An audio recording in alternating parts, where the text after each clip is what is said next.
फकिरा. सूर्य मावळला होता. त्यांचा किंचित प्रकाश पश्चिमेच्या किनारीवर राहून गेल्यामुळं एक गुलाबी धांदोटी पसरली होती. त्याखाली लख्ख पोलादी रंग दिसत होता. तिथं ती सूर्य बुडाल्याची खून उमटली होती. बाकी अंधाराची चढाई सर्व जग तो खोरा व्यापित होती. वारणेपासून कृष्णेपर्यंतचा तो सलग सुपीक प्रदेश अंधकारमय होत होता. सूर्यानं सर्व कलांनी जग जितकं लखलखीत केलं तितकंच अंधार काळ करू लागला. प्रकाशामागं अंधार आणि अंधारामागं प्रकाश हे चक्र गतिमान होत होतं. वाटेगावचं अस्तित्व नाहीसं झालं. ती एका जागी बसलेली 1200 घरं अंधाराच्या लाटांनी गडप केली.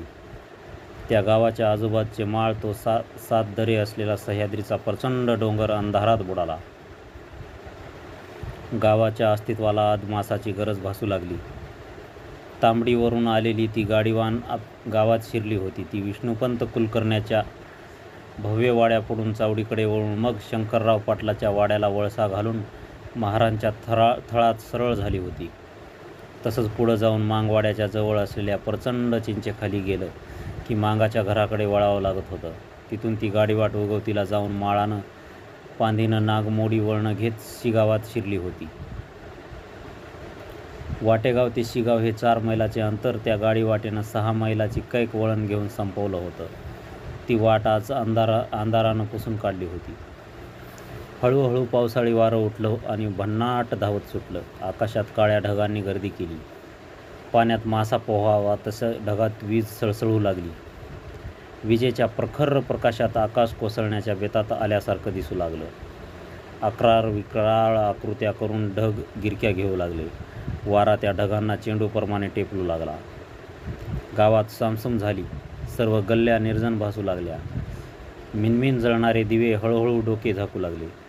कुत्री मुकी झाली. सर्वत्र निशब्दता नांदू लागली. भित्र वातावरण उदास होऊन उभं राहिलं. गाव हुंकाचू करीन असं झालं. शंकरराव पाटील एकटाच जोत्यावर बसला होता. कोणीतरी यावं आणि आपल्याशी बोलावं, बसावं असं त्याला वाटत होतं. पण कितीतरी वेळ कोणीच येत नव्हतं. म्हणून तो चिडला होता. त्यानं आपलं दोन्ही गुडघे पोटाशी आवळून धरले होते आणि स्वतःला मंद झोके देत तो समोरच्या वाटेकडे टक लावून पाहत होता. येणारा जाणाराचा सासुंद घेण्यासाठी त्याने आपले कान टवकारले होते. पण पाटलाशी बोलत बसायला कोणीही येत नव्हतं. दार बंद करून लोक केव्हाच अंथरुणावर पडले आडवे झाले होते. त्याचीच पाटलाला चीड आली होती. जन्मभर कष्ट करून शेवटी मरायचं हे त्याला पसंत नव्हतं. माणसानं कसं आनंदानं असावं, खेळावं, बोलावं आणि राबावं असं त्याचं मत होतं. उद्याच आषाढ निघत होता. उद्या शिवगावात जोगींची जत्रा भरणार होती. शिवगावच्या बाजीबा खोताचा त्याला हेवा वाटत होता.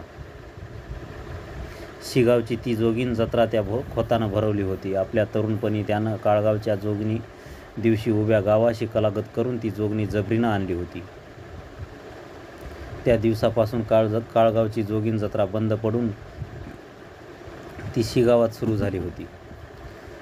जर बाजीबा काळगावच्या लोकांना सापडला असता तर त्याचं शिर कापून वेशीला बांधलं असतं. पण बाजीबा जबर माणूस म्हणून तर शिगावची सारखी भरभराट होत आहे. लोक एका वर्षात 3 जत्रा करीत आपला संसार चालवित आहेत. आणि आपलं गाव इथं काहीच नाही. दिवस बुडाला की शब्द ऐकू येत नाही. माणूस दिसत नाही. खेळ नाही, तमाशा नाही, काही नाही. 12 महिन्यात एक जत्रा आणि तीही मड्याला माणसं जमावी तशी एक मोठा गाव असून काय कामाचा.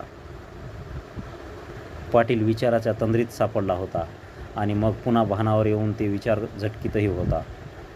एवढ्यात समोरच्या वाटेवर घोड्याच्या टापा वाजल्या. पाटील कानोसा घेऊ लागला. तोच ते घोडं मोठ्यानं खेकाळलं. त्याचा आवाज त्या शांत रात्री दूर दूर गेला आणि लगेच पाटलाचं घोडंही खेकाळलं. पाटील रोखून पाहत म्हणाला, कोण चाललंय ते? मी हाय, रानूजी मांग. रानूजी घोड्यावरून खाली उतरून म्हणाला. पाटलानं आग्रहाच्या सुरात उद्देशून त्याला म्हटलं, ये की पान खाऊन जा. रात केलीस. वाईच रात झाली. आकाशात पाहत रानूजी तक्रारीच्या सुरात म्हणाला, आबा पाऊस उठलाय. ये वारा सुटलाय. पाऊस येत नाही. पाटलानं निर्वाळा दिला आणि लगाम ओढीत रानूजी जोत्याजवळ येऊन एका दगडावर बसला. अजून निजला नाही का? जागताय? रानूजीनं विचारलं. काय करू? नीजच लागना. का? काय झालं? काही नाही, उदास वाटतंय. गावात रग नाही. पाटील मनातले विचार बोलू लागला. गावात जीवच उरला नाही. दिवस बुडाला की गाव जाग्यावर नसतो. मग काय करावं, त्यानं दमून भागून निजतोय. इतर कोण काय दमत नाही का त्याचा संसार नाही? पाटील म्हणाला. त्या शिगावची माणसं का दमत नाहीत? पण एका वर्षात 3 जत्रा करून संसार करतायत ती. त्यांच्या गावात जत्रा आहे त्या, म्हणून ते करतात. आपण काय करावं? जत्रा काय आपोआप भरत नसतात, त्या भरवाव्या लागतात. उद्या आपण जत्रा भरविली तर कोण नको म्हणणार आहे का? कोण हात धरणार आहे? मग का भरत नाही? कशी भरणार? पाटील मध्येच म्हणाला. दिवस बिडाला की कुत्रं फिरत नाही गावात, मग जत्रेचा विचार कोण करणार? आजूबाजूच्या इंग्रजी हद्दीत लोक रंगलाल आहेत.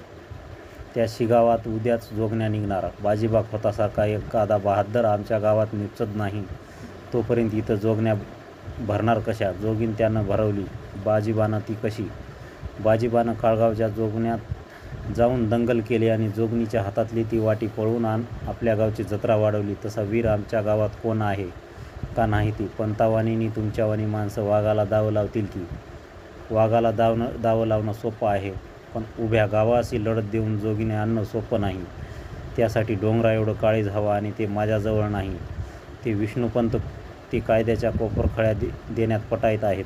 जीव गेला तरी चाकोरी सोडणार नाहीत. मी उद्या जोगण्या बघाय शिगावला जाणार आहे. रानोजी मध्येच म्हणाला. तुमचा काय बेत? मी कधीच कुणाच्या जत्रेला जात नाही, पाटील खिन्न स्वरात म्हणाला. लोकांच्या आरतीनं ओवाळून घेणं मला बरं वाटत नाही. आपल्या घरात अंधाराने आपण उजेडात मरायचं हे मला रुचत नाही, असं म्हणून पाटलानं रानोजीला पान दिलं. दोघांनी पान खाल्लं आणि रानोजी उठण्याचा विचार करू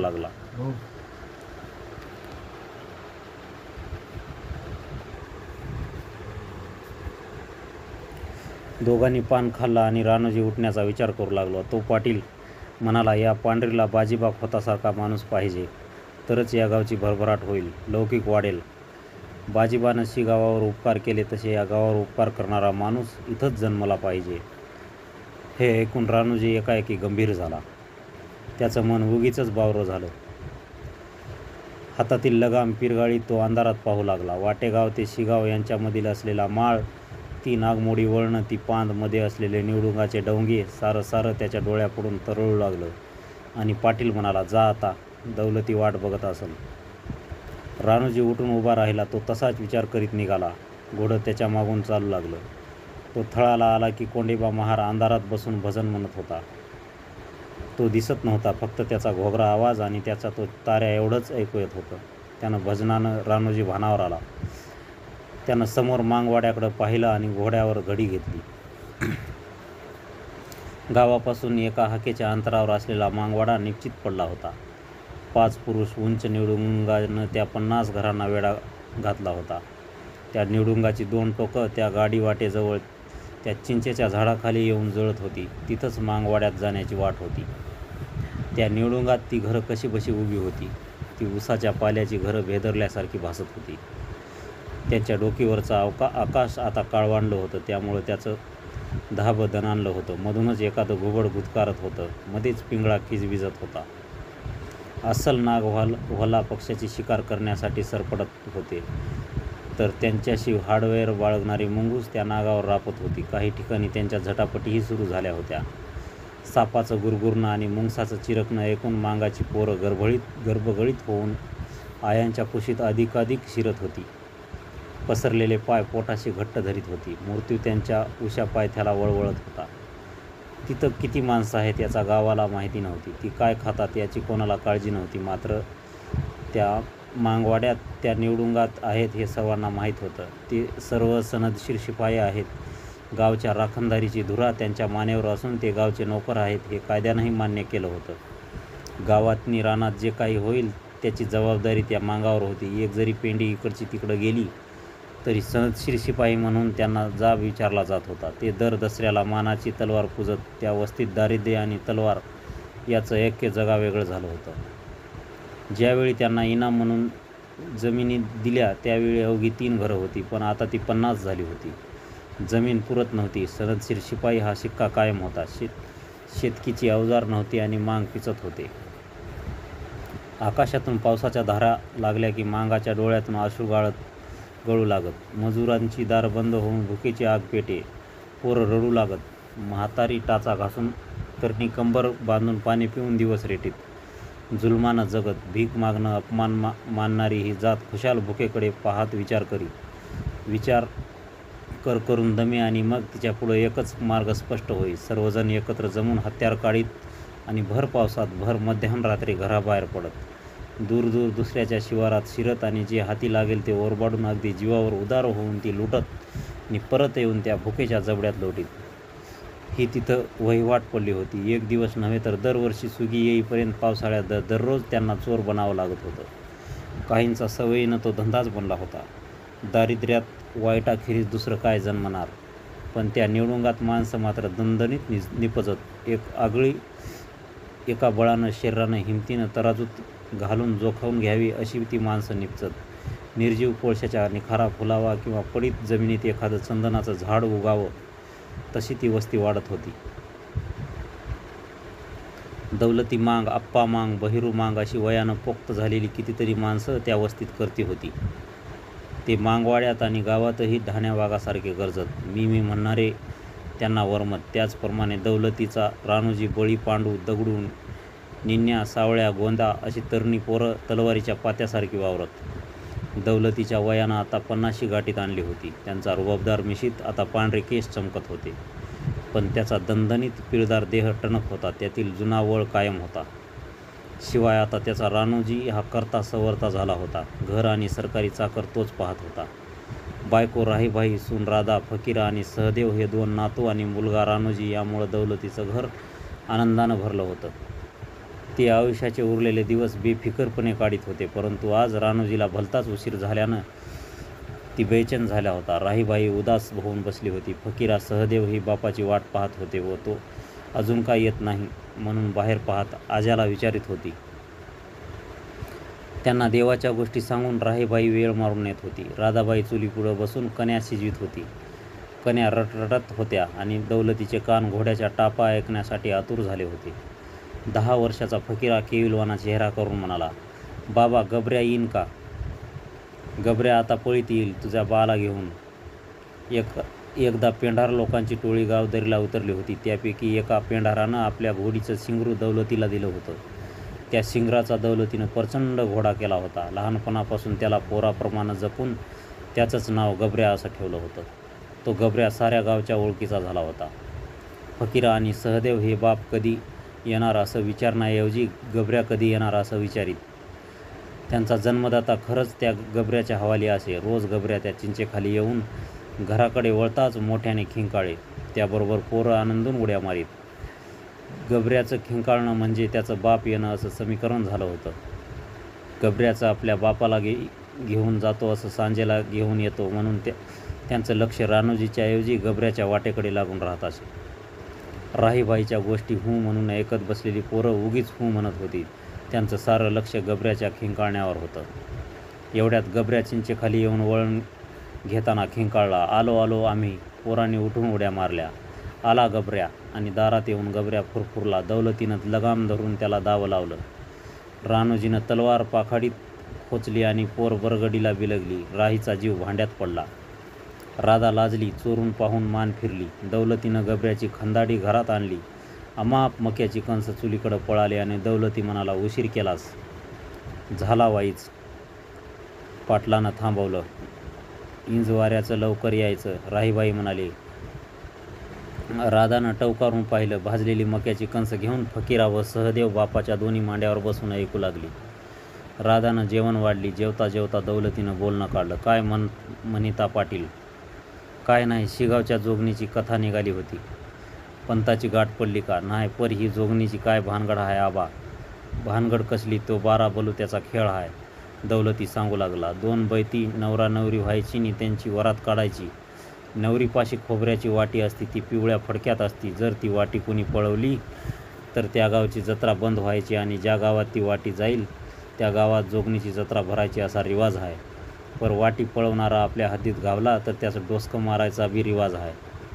खोबऱ्याच्या वाटीसाठी डोसकं मारत्यात. फकीरानं दौलतीकडं रागानं बघत विचारला आणि दौलती म्हणाला, ती नुसती वाटी नव्हं, ती त्या गावची अब्रू असती. ते ऐकून फकीरा रानूजीकडे वळून म्हणाला, आणखी का ती वाटी हिसकावून? हे ऐकून सर्वच हसू लागले. राधा तर सर्वात मोठ्यानं हसली आणि मग हळूच म्हणाली, बराच की हाईस, ती खोबऱ्याची वाटी खाशील का? हो हो, दे आणून, त्यात काय जडा नाही. फकीरा गुरकला. अरपर वाटी हिसकावणाऱ्याचं डोसकं मारत्यात, दौलती म्हणाला. फकीरा कपाळावर आठ्या आणून बोलला, आबा मारू दे की डोसकं, तू ये वाटी हिसकावून. फकीराचं हे बोलणं ऐकून पुन्हा घर हशानं भरलं. हा पोर आपल्या जाती धर्म बोलत आहे हे ऐकून राईबाईला फारच आनंद झाला. ती हसत हसत म्हणाली, दिस बुडला की मुताय जायला ह्याची लंगोटी सैल होती आणि म्हणू मारू दे की डोसकं, घेऊन ये वाटी. मग फकीरा वरमला. मुतायची भानगड म्हातारीनं चव्हाट्यावर आणली म्हणून तो नरम आला. राधा म्हणाली, मग जा की आण, जा ती वाटी. थांब. कंसाचा मका चावून तो म्हणाला, मी आबा एवढा झालो की आणूनच धावतो तुला. रानूजीनं फकीराला जवळ ओढून पोटाशी धरलं. हसत हसत त्या सर्वांनी अंथरुणावर अंग टाकले. फकीरा, सहदेव हे दोघे रानूजीच्या बरगड्यांना बिलगून झोपले. रानूजी मात्र जागाच होता. त्या दोघांवर 2 हात टाकून निश्चित पडून उद्याचा विचार करीत होता. त्याचं मन बेबंद त्याला घाबरत होतं. ते कधी उठून पळत होतं, तर लगेच शिवारात शिरून भर जत्रेत हाणामारी करत होतं, तर मध्येच गबऱ्यावर बसून भरधाव धावत होतं. घटकेत ते गप्प बसून विचार करू लागले. जर आपण ती जोगणी आणली तर या गावावर अनंत उपकार होतील. जे बाजीबानं केलं ते एका मांगानं केलं असं लोक म्हणतील. आपल्या गावात जत्रा भरेल. भोवतालचे लोक जत्रेत येतील. प्रत्येक माणूस म्हणेल, रानूजीनं ही जत्रा भरवली. शंकरराव पाटील शाबास म्हणेल. जगलो तर पाठ थोपटील आणि जर आपण तर नाव होईल. डंका वाजेल. गावासाठी गेला म्हणतील. मरण कधीतरी येणारच. ते जर जोगीन आणीत असता आलं तर गावावर उपकार होतील. आपल्या अंगावरच्या जखमा गावच्या काळजावरच्या मोहरा ठरतील. गबऱ्याच्या टापा कोरल्या जातील. पण मग आई, बाबा, फकीरा, साधू याचं काय? ती कशी जगणार? म्हातारपणी त्यांना पोर मोठी व्हायला 10 वर्ष हवीत. तोवर हे 5 जीव कसे जगणार? काय होतंय त्यांनी? जगतील ती. आपण नव्हतो तेव्हाही जगतच होती की. पुढंही जगणार. आणि गावावर उपकार करणारा माणूस इथं जन्मला याची पाटलाला खात्री वाटेल. विष्णुपंताला आनंद होईल. रानोजी डोळे झाकून विचार करीत होता. हळूहळू अंधार निघून गेला. पहाट झाली. निवडुंगात पाखरं जागी झाली.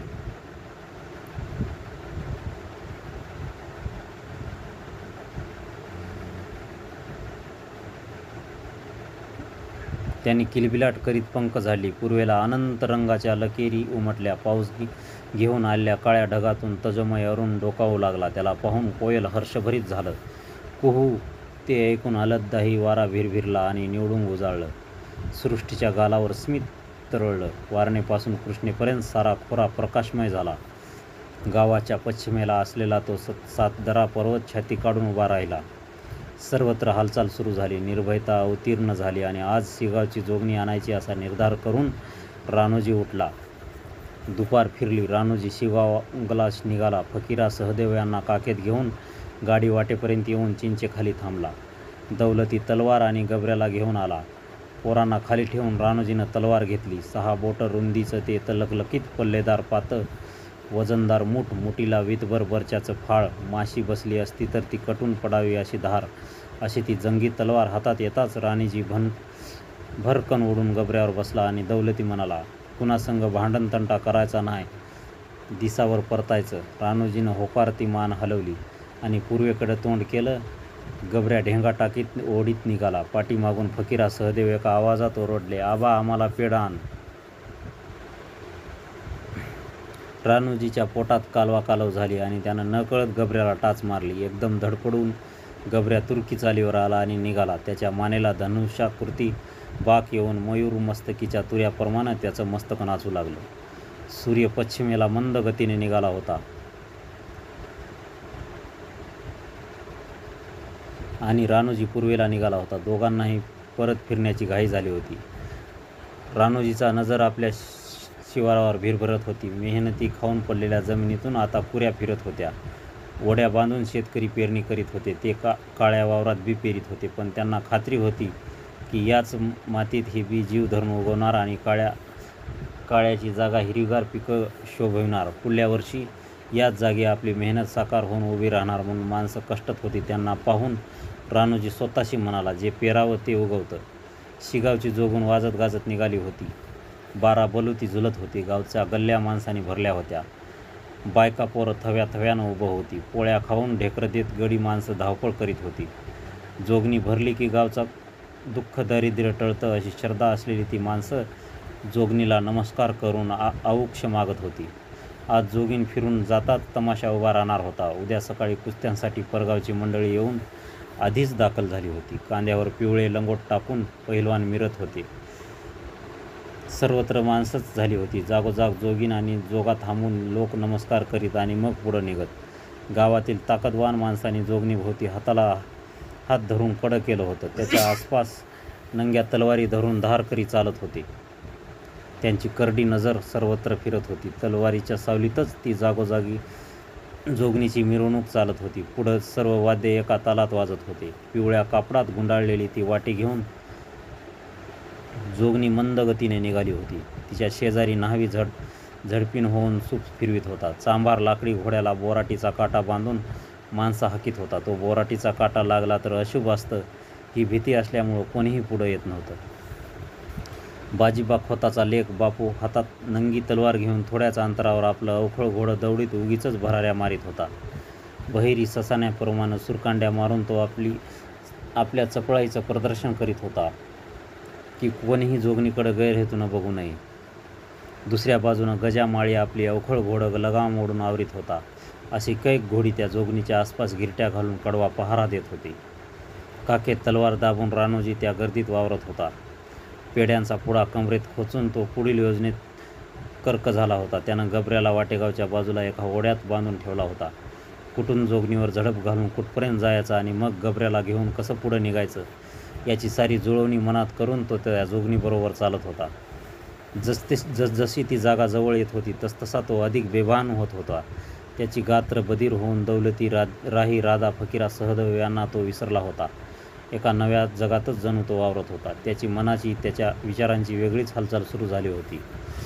जोगणीभोवती असलेल्या कड्यात राम्या लोहार हा सर्वात दांगट होता. त्याचे डोळे तांबरले होते. तो कोणालाही आसपास येऊ देत नव्हता आणि रानोजीनं त्यांच्यावरच आपली नजर रोखली होती. कैकाड्याच्या अंगणात जोगीन गेली की एका दणक्यात लोहार उतरवायचा असा त्यानं विचार करून ठेवला होता. कुठला धारकरी कुठं मारायचा हे सारं ठरवूनच तो चालला होता. जोगणी पेटेत आली आणि भैरू रामोशी भेटला. तो जवळ येऊन म्हणाला, रानूदा, तू कवा आलास गा? उशिरा आलोय, तू वाईच बाहेर ये. रानोजीनं त्याला जवळजवळ ओढीत गर्दीतून बाहेर नेलं.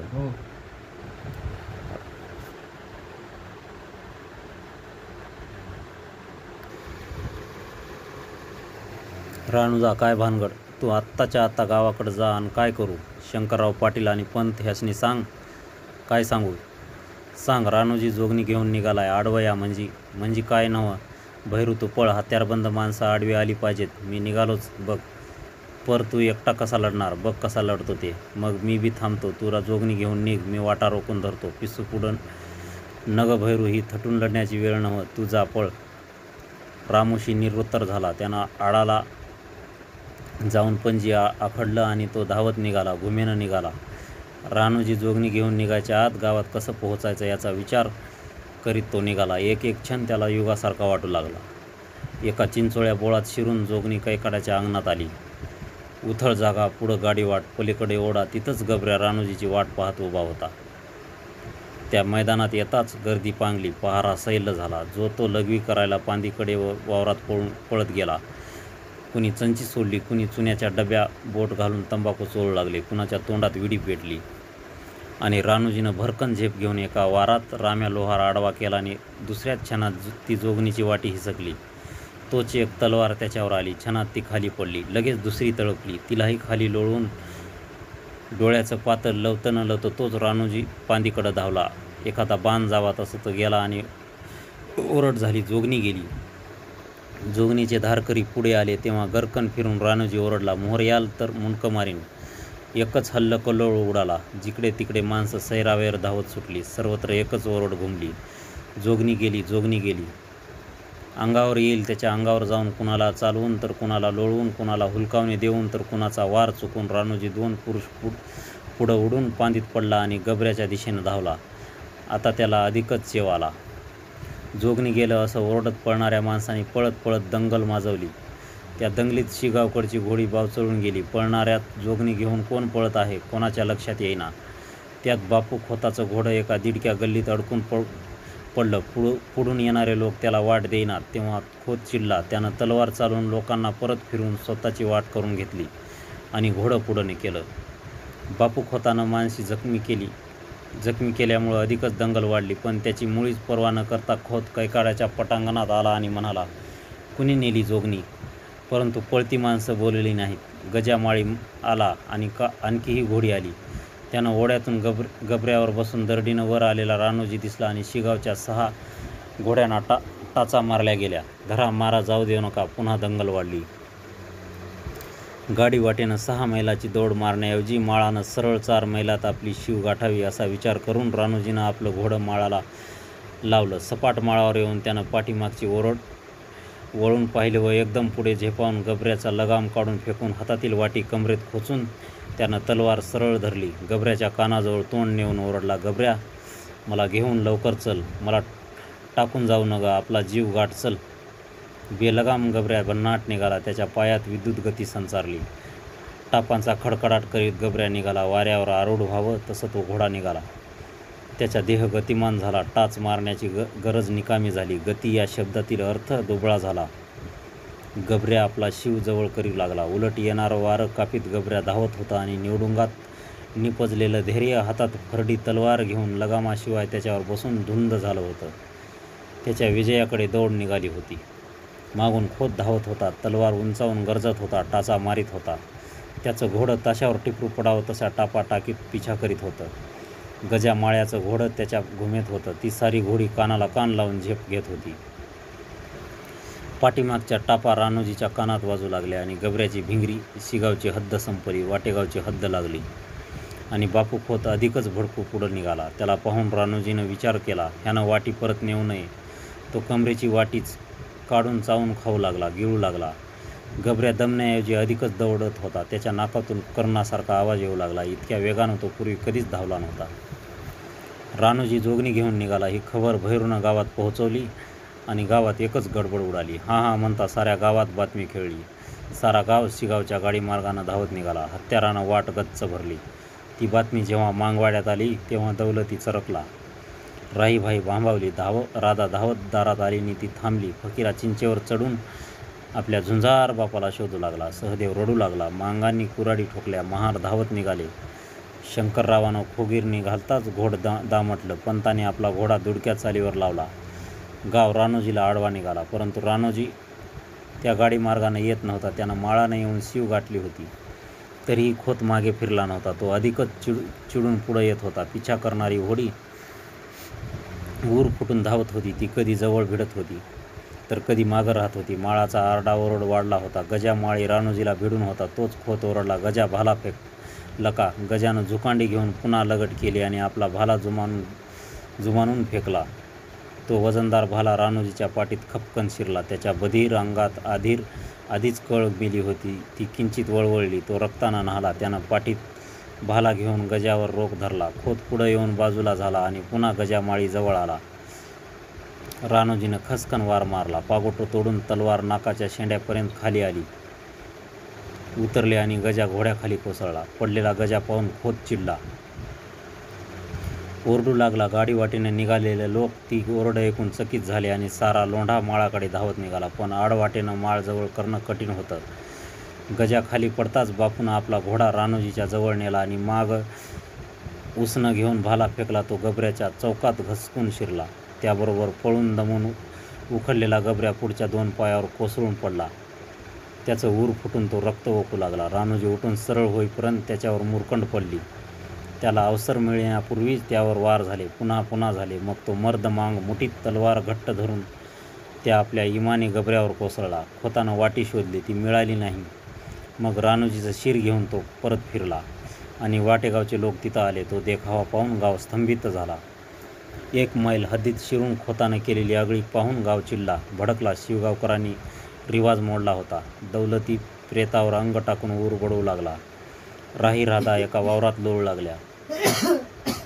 पोरं दिनवाणी होऊन रडू लागली. गाव जमला. लहान थोर रडू लागले. बायांनी राहीबाई पंत दाटल्या कंठाने म्हणाले, खोतानं अपराध केला आहे. 1 मैल हद्दीत शिरून आमचं शिर नेलं आहे. ते परत आल्या वाचून या प्रेताला अग्नी देता येत नाही आणि ते शिर परत येईपर्यंत या हद्दीत मी पाणी पिणार नाही. शिर आणीन वा शिर देईन असं म्हणून पंतांनी घोड्याला टाच मारली. काळा पांढरा तो घोडा उसळून शिगावकडे निघाला. राणूजीच्या मुठीतली तलवार काढून घेऊन शंकरराव पाटील ओरडला, मी शिगाव बेचिराग करीन, नाहीतर वाटेगावला आग लावून मीही जळून मरेल. चला. पुन्हा तो मानव लोंढा निघाला. भैरू रामोशी कुऱ्हाड घेऊन धावत होता. मारुती चव्हाण पट्टे चढवून झेपा घेत होता. तायनू महार भाला परिचित सर्वांना मागं टाकायचा प्रयत्न करीत होता. कुऱ्हाडी लखलखत होत्या, तलवारी झळकत होत्या. दौलती दुःख विसरून त्यातून पळत होता. दुलाजी ढेकणा, नाना डोंगरा, पांडू नांगरा, बळी मांग, आप्पा मांग, सावळा मांग, एकूण एक म्हातारानी तरणा माळानं पळत होता. राणूजीचं शिर घेऊन आणू, नाहीतर आपलं शिर देऊ हा सर्वांचा निर्धार झाला होता. फक्त भैरू रामोशाचा विचार वेगळा होता. तो म्हणत होता, एका शिराची किंमत मी 50 शिर घेणार. त्यानं गावासाठी शिर दिलं म्हणून गाव त्याच्यासाठी शिर द्यायला सज्ज झाला.